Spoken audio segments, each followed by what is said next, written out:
Hi, I'm excited to finally be doing this video. We've tried like 5 different times and there's always we're in the flight path or we can't find flat ground, so hopefully I think we have a good spot here. So anyway, my name is Josh Matthey. I ran the John Muir Trail in a little over 6 days, which is not the fastest it's ever been done, but it's pretty darn fast. And when I was out there, everybody was asking me, how are you moving so fast? How is your pack so small? And since I've been back, I've written a book about it. And when I speak about the book, I get those same questions. Everybody wants to know, how were you moving that fast? How did you take a pack that small and still have everything you needed? So I thought it would be interesting and hopefully helpful to do a video explaining just that.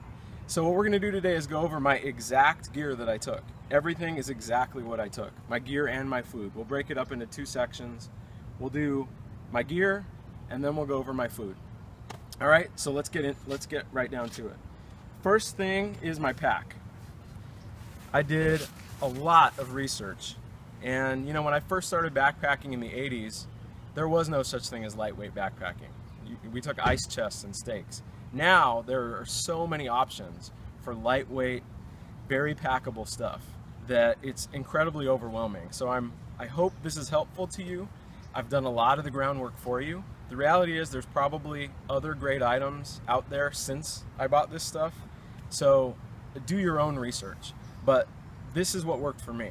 So this is the Ohm Classic 32-liter pack. You'll see it's very small. It's made for ultra marathon running, so it moves with your body. I tried 3 or 4 different packs, and this is by far my favorite. Really comfortable, and everything is for a reason.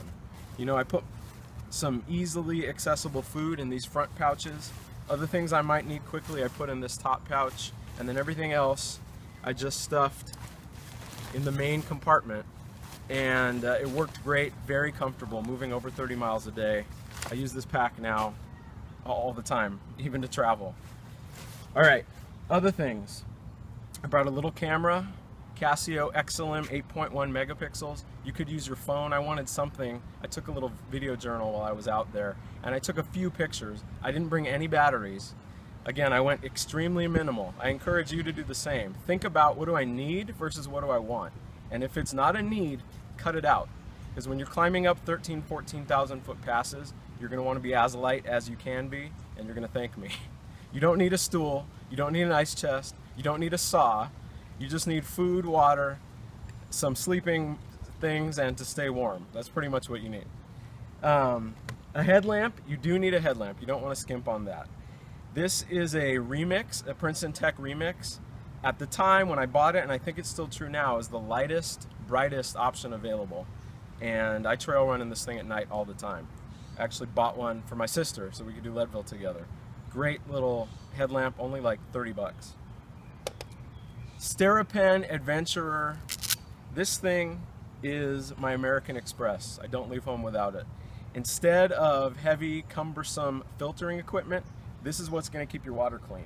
So this is just a UV light, takes 90 seconds, you stir it in your water that you collect, and it's money. It works great, and I've never been sick. The reality is the water in these Sierras, most of it's probably clean anyway. But this thing is light, it's like 3 ounces, very packable, and will keep you from getting 99% of protozoa, bacteria, viruses. A little hand sanitizer. Little sunscreen. Didn't bring even a toothbrush or toothpaste. These were my toiletry items. Again, I wasn't going to be kissing anybody out there. I was going as light and packable as possible.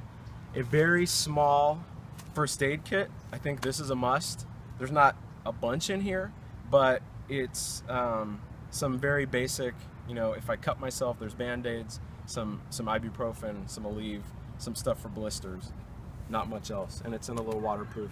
I think I have some matches in there. This is an Acer rescue beacon. I actually didn't bring this. I rented a spot receiver, which sends pre-programmed messages via satellite back to your loved ones, and people can track you online. So that's what I had while I was out there. I don't use that anymore. Now I use this Acer rescue link, which is just very basic. If you're in trouble, you press a button, and it sends search and rescue out. All right, a few other items that I brought. And again, these are all the items I brought. This isn't me picking and choosing. This is everything I had. I had Tom Harrison's John Muir map pack. These are amazing. It's 14 different pages, very detailed on waterproof paper. I don't know anybody else that does maps like Tom Harrison. If you are an adventurer, you probably already know about Tom Harrison's map packs, but everybody on the trail had this, and this is what you're going to want it to do the John Muir Trail. Let's see, what else? Water. Water is a big thing for the John Muir Trail and the Sierras in particular. You never want to be without enough water. However, you also don't want to take more water than you need.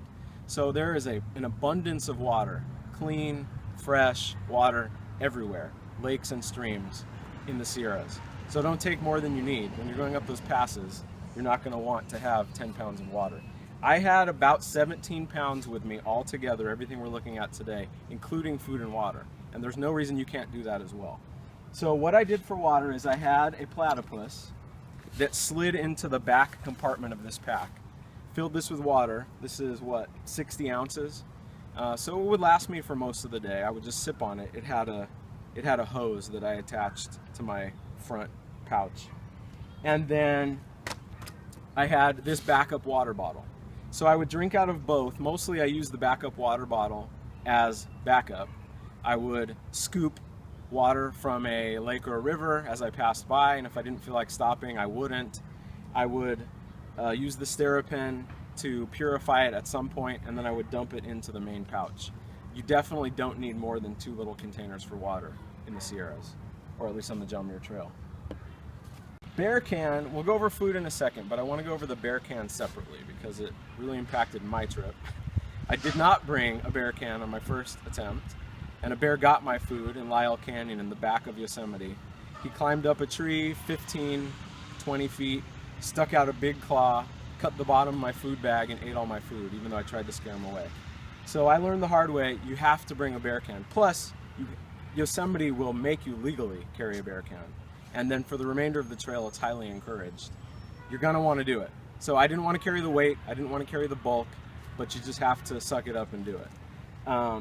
And this Little Sammy Lighter 1 is the smallest approved bear can available. So, you know, it's small, but it's not that small, and it's light, but it's not that light. It's like 1.5 pounds, but it's the smallest, lightest you're gonna get. And you can double and use this as a frying pan. You'll notice I don't have any stoves. I don't have anything to cook with. I did that by design. And we'll go over my food in a second, like I said, but I would not recommend bringing cookware. Again, do you need it or do you want it? If you don't need it, don't bring it. So this fit about 3 days of food packed solidly. And if you're fast packing, I wouldn't want anything bigger than this. So that's kind of my miscellaneous stuff. Let's go over my clothes now. We don't need to go over all my clothes. I brought a t-shirt and a thermal, long sleeve, and underwear that's not here. You can get those anywhere. The important pieces of clothing are laid out here. First of all, I wanted to keep my head and my hands warm. I was out there in September. It did snow on me. I was cold often. So making sure that you bring clothes that are going to keep you dry and keep you warm and are packable and light is really important. So that's what this reflects. So for my beanie and my gloves, I went with Mizuno's Breathe Thermo line. I don't know how they do it, but they have something inside of them that activates when they get wet, and it actually makes them warmer. And they were great. I use them, I slept in them, I use them in the morning, all the time. So in terms of outer shell, this is an Outdoor Research Helium jacket. Very light, very breathable, incredibly packable. And this was like, you know, second skin to me. I use this, I still use it, I still run in it. And this was after, again, a bunch of research, so best jacket I could find. Pants, I just used Nike running pants that happen to be waterproof. Again, I wanted, if it rained, I didn't want to get wet. I've been backpacking when it's wet before and it's really uncomfortable. So I wanted to be able to, in the rain, totally equip myself to stay dry. And these did the job. They kept me warm, they kept me dry, and they were small enough that they moved with me, but big enough that they fit over the running shorts that I was wearing and the under warm stuff that I was wearing. The Montbell synthetic vest I love this thing. I wear this in Sacramento even. This was the middle layer between my t-shirt or my thermal and my jacket. And I got synthetic on purpose because if it rained or if I sweat, I wanted to stay warm. And synthetic works better than down in those instances. Even though it weighed like an ounce more than the down, it was definitely worth it. Montbell. And then lastly, I think this is the most important piece of clothing, maybe the most important piece of equipment, is your footwear.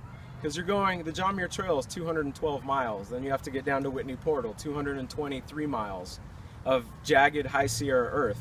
These are the only things between your feet and that ground.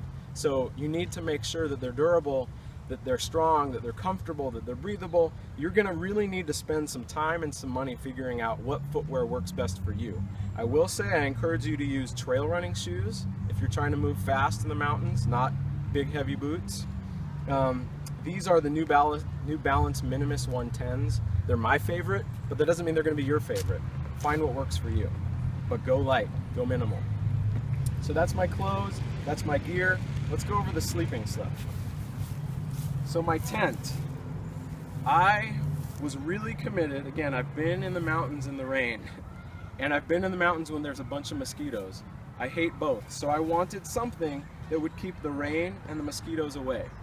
So I looked at bivy sacks, I looked at a bunch of lightweight tents. What I decided to go with was a Hexamid Solo from Z-Packs, and it's only like 11 ounces, it's incredibly packable. It's just Cuban fiber with some mosquito netting, very cleverly put together, and it sets up in, you know, a minute. So it's a little expensive, but it's really, really worth it. For my sleeping bag, I actually have a quilt. This is an Enlightened Equipment Revelation Slim. This is the one piece of equipment I may not bring again. And that's because I was cold most nights. Now I talked to the owner of the company, very nice guy. He thinks that if I had had a bigger size, a broader size, the regular instead of the slim, it would have kept me warmer. That may or may not be true. I loved how light and packable it is. I put it in a compression sack and it was about that big. But if I went back out there, I would probably get a slightly bigger and bulkier sleeping bag equivalent. I also, because I was going in September, I brought a silk cocoon mummy liner, which is supposed to raise the sleeping temperature by about 10 degrees. I don't know how well it worked. It was cold when it snowed. But I did bring it. I would recommend it if it's going to get cold, certainly down to about what your sleeping bag is rated at. This is, you know, 2 ounces for an extra 10 degrees of warmth, probably worth it. My one luxury item, I have an X-Bed ULM pillow that I could only use if I'm on my side, not my stomach. But it was nice having it. It weighs like an ounce and it packs to smaller than a fist. So I was willing to go a little luxury with that. And then sleeping pad is this Neo Air X-Lite, which is the best sleeping pad I've ever had. It just blows up with air, packs down to very small, so it's very packable. Again, I'm not just going for lightweight, I'm going for packable. You saw how small my pack was. And it only weighs like 10 ounces or something, maybe less than that. Best sleeping pad I've ever had. Highly recommend it. All right, lastly, the bottom of the quote-unquote tent is just Tyvek. You can get this for $5, very lightweight and packable. Because there is no bottom, you'll notice, it's just mosquito netting. So you're gonna need to take that into account. You're gonna need to find flat-ish ground, although I did camp on some hillsides.